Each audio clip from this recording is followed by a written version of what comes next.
The power of saying no. Take control of your life. There was a young woman named Sophia who had a habit of always saying yes.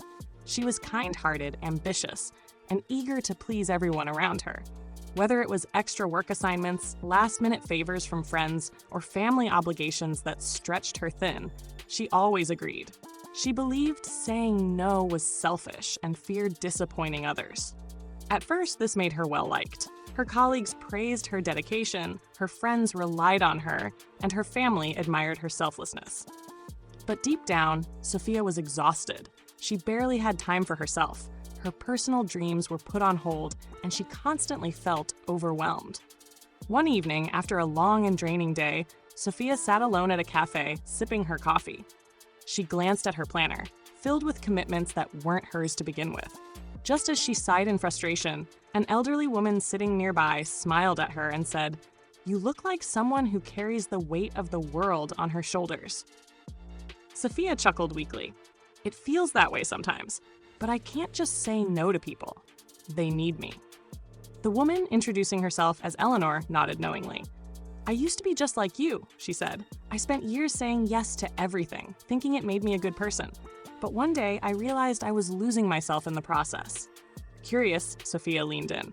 "What did you do?" "I learned that saying no isn't rejection. It's redirection," Eleanor said with a gentle smile.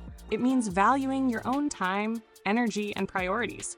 When I started saying no to things that didn't serve me, I finally had space to say yes to what truly mattered."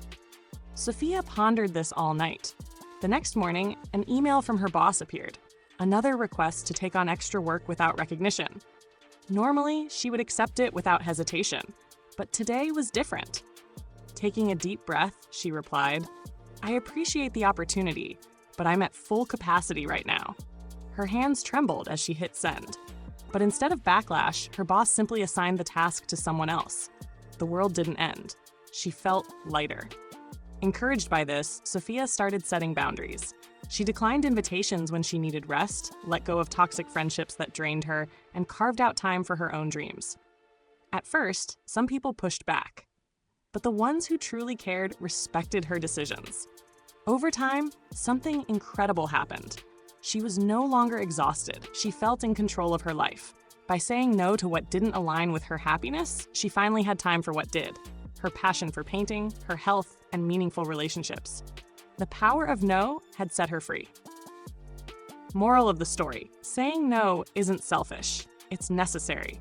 When you learn to set boundaries, you gain control over your life, your time, and your happiness. You can't pour from an empty cup. Prioritize yourself first and watch how everything else falls into place.